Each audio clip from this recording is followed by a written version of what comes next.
Good morning. We're looking at an inquiry lab for transformations, and I know what you're thinking. We just did transformations, Mr. Hanson, in Chapter 6. That's true.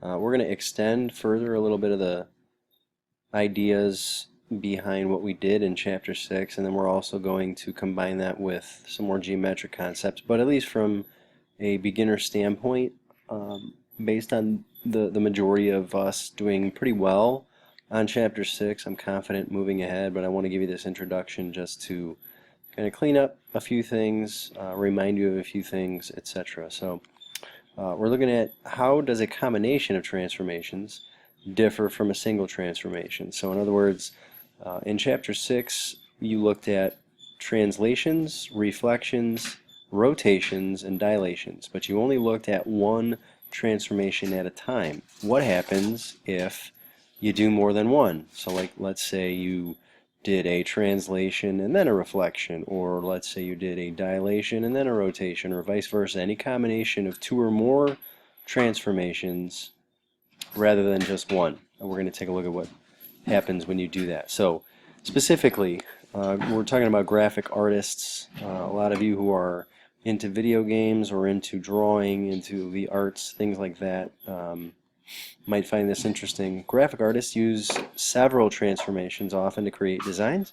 When a transformation is applied to a figure and then another transformation is applied to the image, the result is called a composition of transformations. All the word composition means is that it's made of something else. So when something is composed, it means what it's made up of. So what you're going to have is the end product is being made up of the pre-image, which is the original figure, and then any image along the way that is the result of multiple transformations. Okay, so for example, investigation 1, it says fold the page in your book vertically into 3 sections along the dotted lines. I'd recommend tearing the page out of your book before you do that. So why don't you take a minute and do that now? Go ahead and tear this page out, which by the way is page 505. Go ahead and tear that page out and fold along the dotted lines, and you'll understand why in a minute.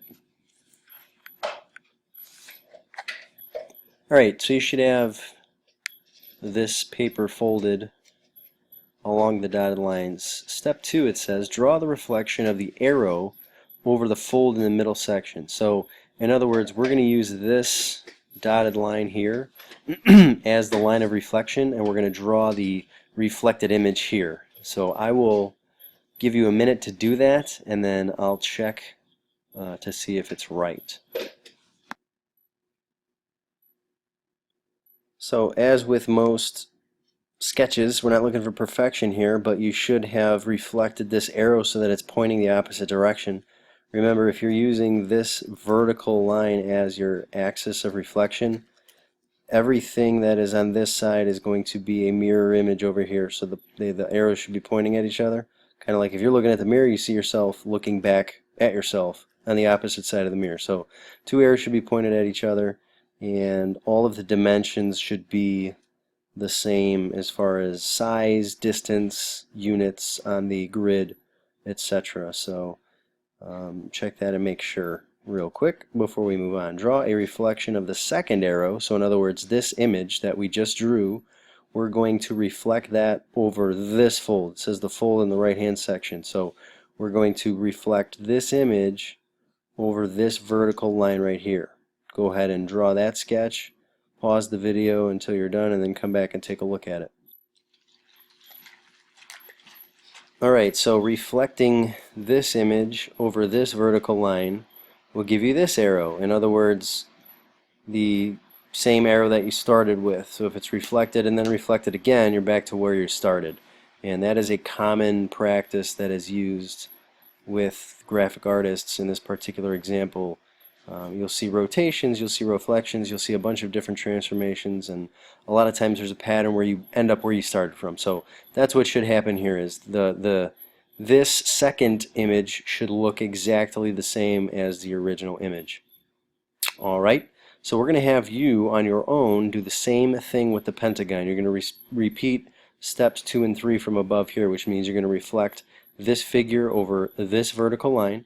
And then when you have an image, you're going to take that image and reflect it over this vertical line. And let's see what happens when you do that. Take a couple minutes and then Pause the video, come back, and check when you're ready. Hopefully you noticed that when you have this pentagon, it is what we call a regular pentagon, which, I mean, regardless of anything else, you're going to have, this is a symmetrical figure. So if I draw a vertical line right down the middle of the shape here, it's the same on both sides, which means if I reflect it over a vertical line, it's going to just flip. It's going to look exactly the same. The only real difference here, if you wanted to get technical about it, was like if I took a red pen and actually had a point labeled here. So like let's say I labeled this guy right here, if that was point A, then obviously when I flip the figure, point A is going to be over here on this side, but the shape itself is going to look exactly the same. So then when you take this image and flip it over this vertical line, what's going to happen? Well, now A is going to go back to where it started from. It's going to be back on the left hand side, and this second image that was reflected twice, so if this is the P for pre-image, and this is image 1 and this is image 2, if you will, image 2 and the pre-image should be exactly the same, just like they were here. This is the pre-image, right, the arrow. This is image 1, which is after the first reflection, and then after the second reflection, that's image 2, which again looks identical to the original image that I started with. I'm sorry, the pre-image, the original figure that I started with, my mistake. So the same thing happens here with the pentagon. All three of them happen to look identical until you actually label a point, then you understand that the point goes from the left side to the right side and then back to the left side, but everything else remains the same.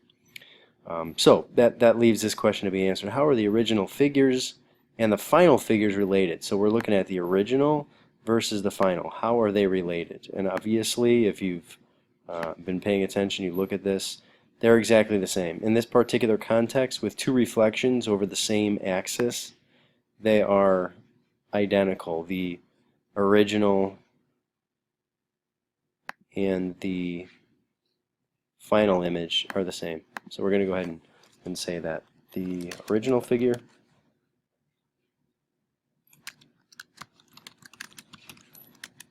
is exactly the same.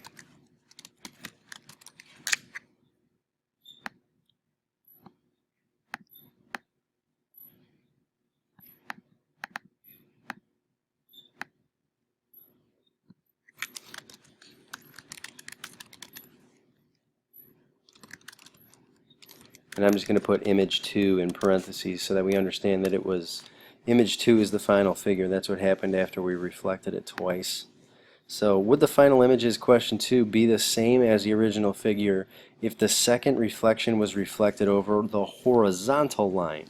Okay, so here's the deal. If I go back to where I was, let's use the arrow as the example. Let me kind of get rid of some of the junk here so that we can see a little bit better. We'll erase all the redness, and I'm going to go ahead and, just for all intents and purposes of what we're doing here, I'm going to get rid of the pentagons and this arrow for right now, just to kind of show you what's going to happen. So the idea is, or the question is, is the same situation going to happen? We're just considering the arrow, so we're reflecting it over this vertical line, and then now it's asking, well, what happens if I reflect it over this horizontal line right here? Well, if I reflect it over the horizontal line, again, it's going to look, let me just use the pen for right now, it's going to be looking the same. So what is my distance here? My distance is 2 away, which means my arrow is going to start there, it's going to go like that, and it's going to come back this way and go up and over 4 units, and this is not perfection by any stretch of the imagination, but these two images should look the same, with one exception. And that exception is if I labeled a point on here, just like I did previously. Let's say I put A, well, here, we can do it this way. My original image, A, was in this top left-hand corner. Well, that means if I reflect it over this line, now A is over here. And then if I reflect it over this horizontal, well, that means now that A is down here. So, beside the fact that A is in a different location, image 1 and image 2 look the same. Okay, with that, of course, exception that A is in the bottom rather than the top. So would the final images be the same as the original figure if the second reflection was reflected over the horizontal line? Obviously not. They're pointing in opposite directions. So the answer to this then is no. And your reasoning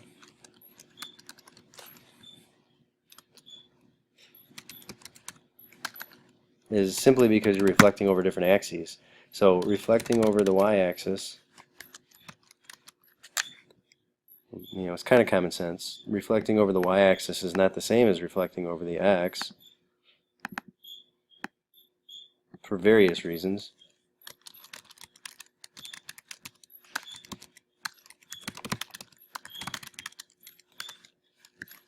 And that's the idea, is to just give you a visual picture of what's happening when I reflect these images over various axes, and if I repeat that procedure several times. So if you have any issues or questions with that, go ahead and play it back if you need to. Otherwise, we're going to move on to the next page.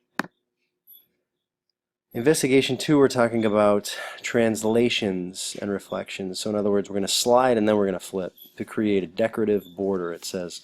So draw a figure on the coordinate plane shown close to the origin. As I say close, it's a little blurry. So draw whatever you want. The example that they're using are musical notes, and we'll show you like why they're doing that.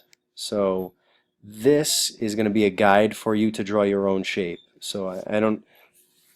It might make more sense and be a little bit more visually appealing if we all use the same shape. And then just kind of use the musical notes as an example as to what happens. So I'm going to go ahead and recommend a right triangle for this particular activity.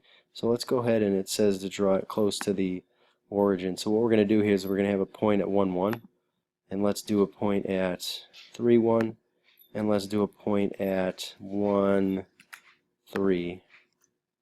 And we'll go ahead and connect those dots so that we have a small right triangle that we can deal with. Okay, so here's our original image, and we'll stop there and let you get caught up. Alright, so step 2 says, on the coordinate plane in step 1, so we're going to use our coordinate plane up here, translate your figure. Lightly draw the image since it will not be in its final location. So we're going to do a bunch of different manipulations here. In this example, the red figure is translated 2 units to the right. So this is the example plane over here. You can kind of see if you use the musical note, if you use this point right there, 1, 2, it's been moved to the right. This point, 1, 2, it's been moved to the right. You get the idea. So we're going to go ahead and translate our triangle up here 2 steps to the right. So if this point is slid 2 steps to the right, I'm just going to change colors for the sake of the visual effect. Our triangle is going to be right here. If everything moves 2 steps to the right, and it looks like that. I apologize for the drawing. You know me and my artistic ability. Anyways, so we're done with that. We slid it 2 steps to the right. Step 3, on the coordinate plane in step 1, so the same coordinate plane we're working with, reflect the drawn image across a horizontal line. So we're going to go ahead and flip this triangle over a horizontal line. This will be a final location, so you can draw this in your book. In this example, the image is reflected across the line. I can't tell if that's a minus, y minus 2 or y equals 2. At any rate, if it's y equals 2, that means the image is being reflected over this. Every two units is being reflected. So it's kind of, I don't really like the way this example looks, so we're just going to kind of deal with, it says a horizontal line though, so, oh, right, y equals 2. Y equals 2 is right here, my mistake. That's y equals 2 right there. I was doing x's. So, here, let's back this up a second. Eraser. So it is not these horizontals, or verticals rather, it's the horizontal line y equals 2. So you can kind of see the shape being reflected as it's being slid and then flipped. So you can see you slide it and there's where it ends up, and then if you flip this image if you flip this image right here, it ends up upside down, right? So there's that. And then slide it and flip it, slide it and flip it. You get the idea. So what we're looking at is we want to slide and flip the triangle and keep doing that so that we have this repetitive situation going down here. So if I slide it and then flip it, it's going to look like this, right? And then if I slide it and flip it, then it's going to come back to the top. And then if I slide it and flip it, it's going to look like this again, this situation. And you get the idea. So that purple triangle is actually not going to be there. That's why they said to do it lightly, because it's not going to be the final location. So I'm actually going to go ahead and erase that. It's a little tricky, I know, it's a little confusing, but hopefully you understand the pattern. Translation, what did it say? A translation and then a reflection right at the very beginning. So basically, slide it, then flip it, and draw.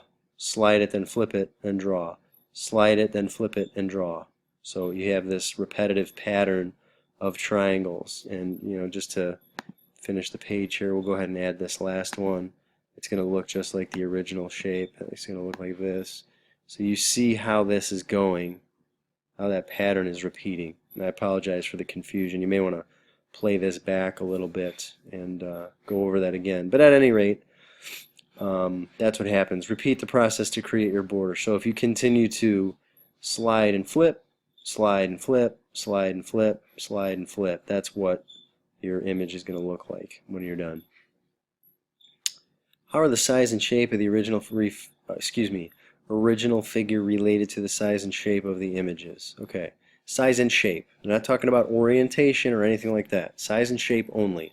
So if I look at my triangles, I basically have a height of 2 and a base of 2, correct? It's a right triangle. We knew that originally. So let's take a look at this situation. That still looks like a height of 2. That still looks like a base of 2. That still looks like a right angle. This image should be exactly the same as the original. This should be exactly the same as the original. This should be the same as that, which means they are all the same shape and size. They are all congruent to each other. So how are the size and shape of the original image related to the size and shape of the images? They're all congruent, regardless of orientation.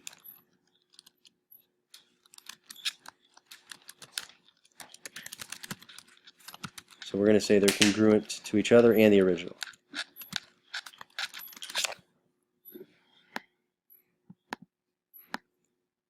All the images are congruent to each other and the original. Bam. Suppose you wanted your border to run up the side of the page instead of across the bottom of the page. Describe what transformations you might use to do this. Okay, so let's go back to the original, where it is located. And let's say we wanted it to go that way, vertically. What would happen? Think about it for a second. Pause the video. So if you were to do that vertically, same idea. Now your pattern is going upwards instead of sideways. You're still going to slide and flip and slide and flip and slide and flip. But as you can see, the flip, or actually the slide is going up instead of to the right.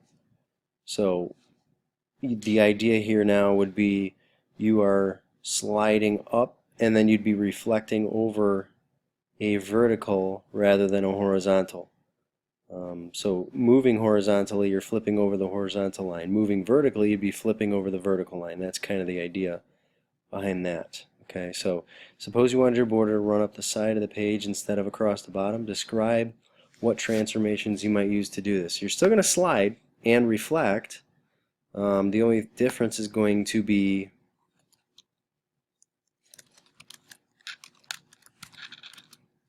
so translate, which is the slide.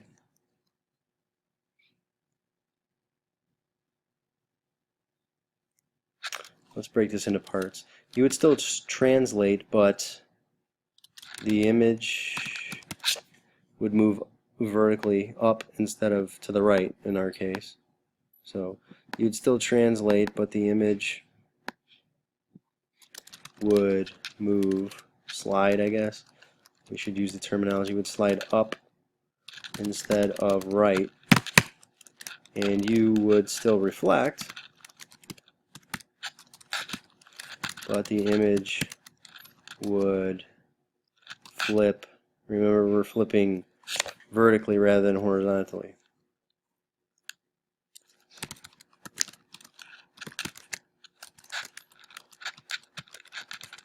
So to maintain that pattern, you need to have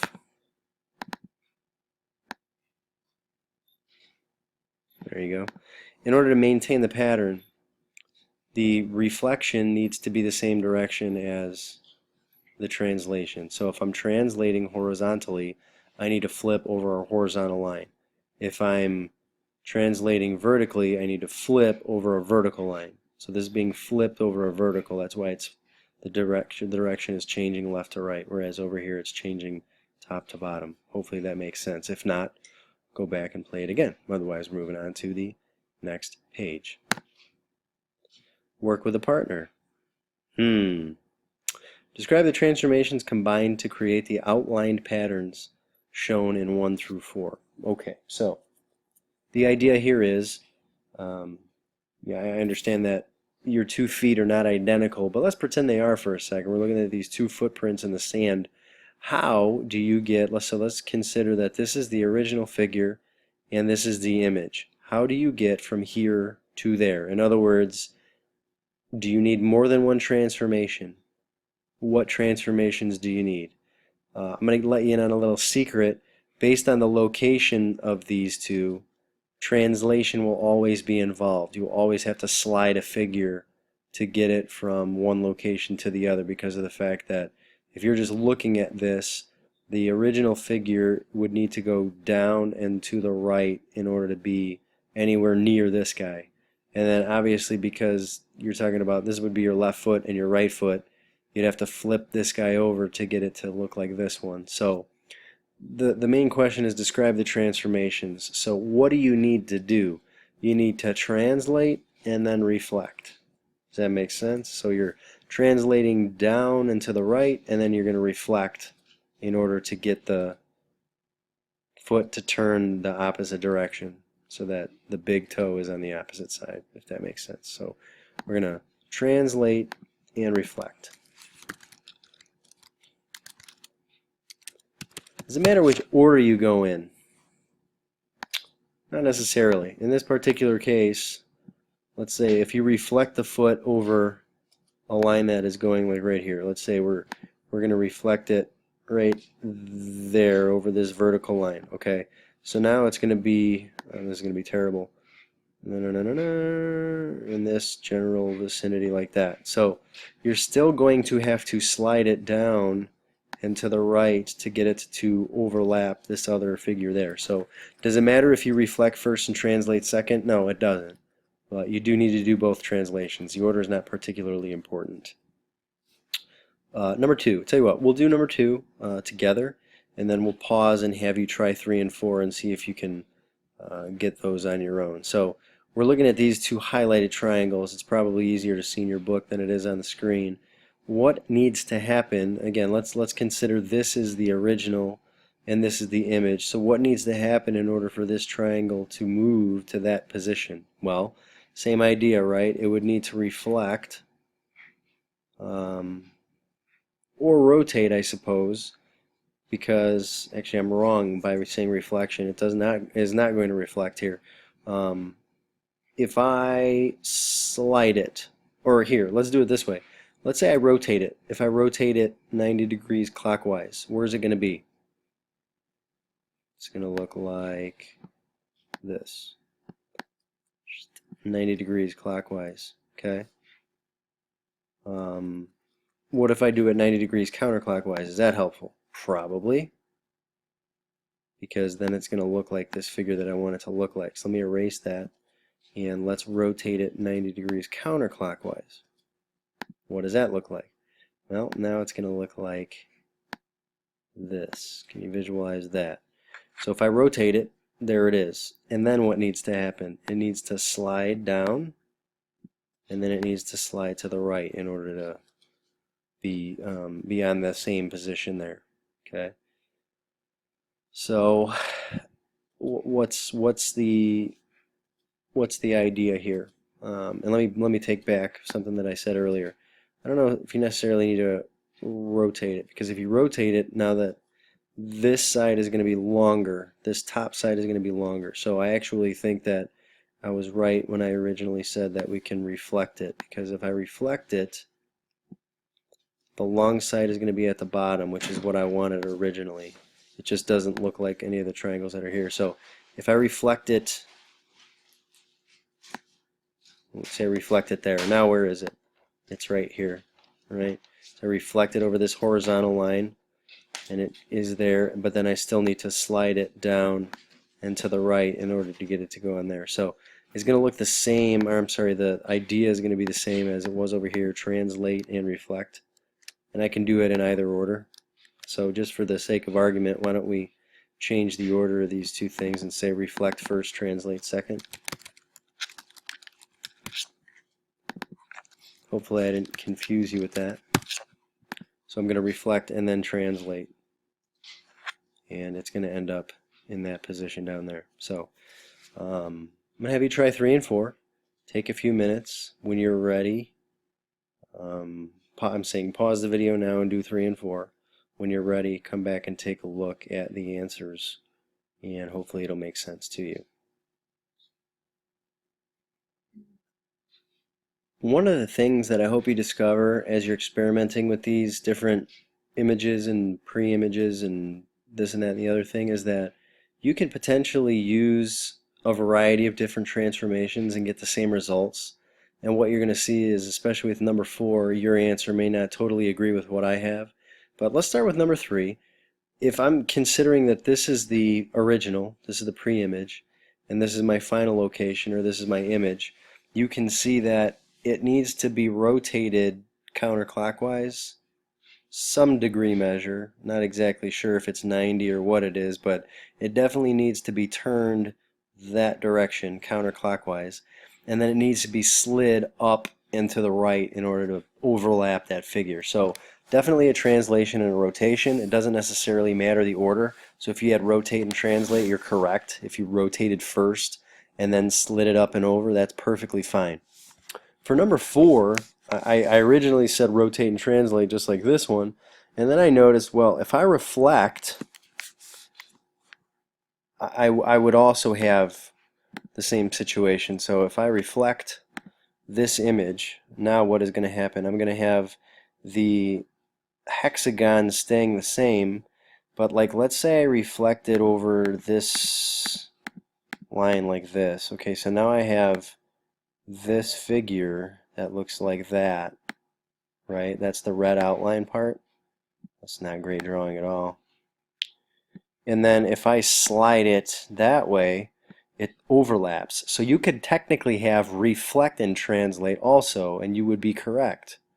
So again, the idea is you can see a bunch of different transformations that would potentially work. The only thing that is completely out of the question right now is a dilation, because we're not changing the size of any of the figures.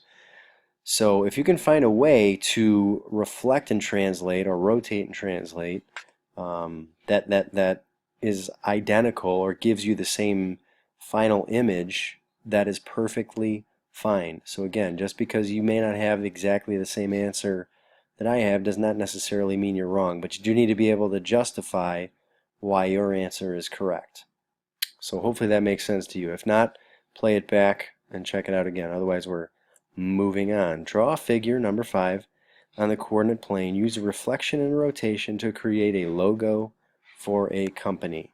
So I'm going to allow you to be as creative as possible with this one. Just consider reflect and rotate.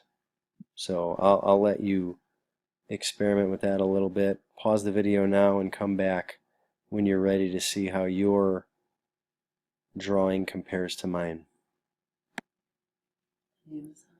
So nothing incredible here. I took a half circle and I reflected and rotated. So if I reflect over a vertical and then rotate, I get this situation. And then if I repeat that procedure, then I get my half circle facing the other direction. There are literally millions of possibilities that you could have here. So as long as you're reflecting and rotating, I give you the benefit of the doubt. This is simply my example. If you have questions about whether or not your figure meets the qualifications, please raise your hand and ask. Let me know. I'd be happy to take a look at it. Otherwise, I give you the benefit of the doubt that you reflected and rotated and you have met the requirements for that. And we're going to go ahead and move on to the next page. The last part, analyze and reflect. So it says in some cases for the analysis, a composition of transformations is the same as a single transformation. In other words, a combination of things can be the same as just doing one thing. Draw the composition of transformations described, then identify the single transformation that would produce the same image as each composition. So we're going to have to really think logically about this when we're doing our drawing conclusions. AB, it says here's segment AB, is reflected across the y-axis, then reflected across the x-axis. So let's go ahead and do each of those two steps. So the first thing we're going to do is reflect this situation across the y-axis, which means B prime is going to be over there, 1 unit away from the y-axis. A prime is going to be 1, 2, 3, 4 units from the y-axis, and it's going to look like that. Then reflect it across the x-axis. So I'm going to take my image and reflect it across the x-axis. So this is going to be down here, 1 unit away. 1, 2, 3, 4. This is going to be down there, 1 unit away. And I have that situation. So this is image 1, this is image 2. So the question is, what one transformation could I have done to get AB to end up over here? There are actually a couple of different answers if you're thinking logically about this. You could have reflected AB over what would end up being this line. It's called y equals x. It goes like this. We haven't learned a whole lot about that yet because we've only been reflecting over axes, but if you reflect this line over the line y equals x, we've done slope-intercept before, you would end up down there. You could also rotate it 180 degrees, right? Rotate that thing 180 degrees around the origin. That would certainly work. You could also translate this. You could slide this down 1, 2, 3, 4, 5, and over 1, 2, 3, 4, 5. Down 5 and right 5. So there are actually a bunch of different answers to this based on what your particular motive is. So in terms of things that we've done, from I guess simplest to most complicated, translate 5 units down and 5 units right.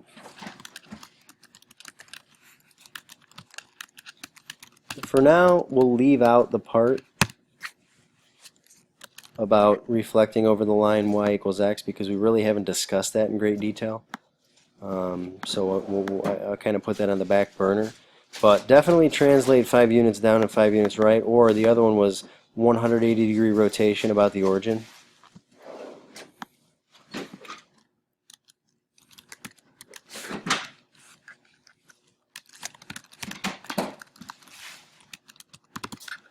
And if you did either one of those single transformations, you would end up with that situation down there. I think it's important to mention, in fact, let me get rid of this line real quick and kind of show you, just to prove to you that this is exactly the same.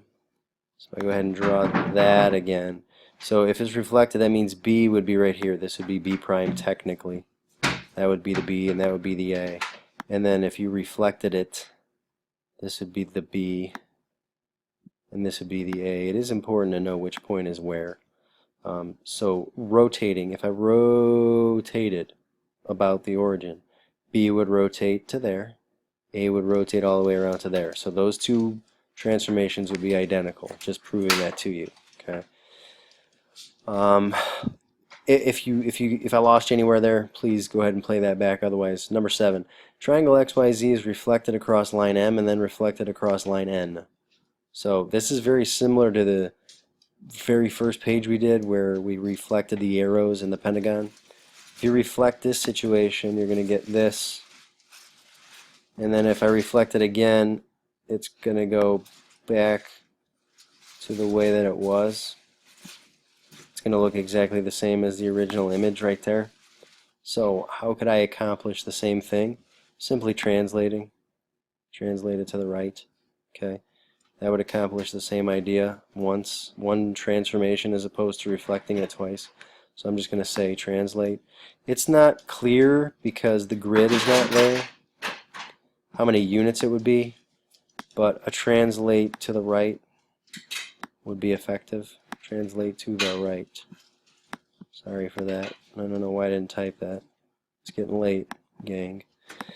But translating this triangle to the right would accomplish the same thing in fewer steps. So the transformations in the investigations and exercises have been translations, reflections, and rotations, which preserve distance. In other words, the size and shape of the images are all the equivalent or congruent to the original. Describe what would happen to the position, size, and shape of a figure if a composition of transformations included a dilation. So what would happen to the position, size, and shape? Well, obviously the size and shape would change, and it would either be bigger or smaller. We understand that based on the fact that it's a dilation. In terms of position, remember that when we had done dilations before, if you increase the size of the figure, the coordinates are moving. So in other words, if my scale factor is 2, I should be doubling all of the coordinates, which means each the x and the y's are going to be multiplied by 2. That definitely changes the position of the coordinates. And likewise, if I'm multiplying by half, the same thing would happen. So to make a long story short, describe what would happen to the position and size. The size and shape would change. Actually, the shape would be the same.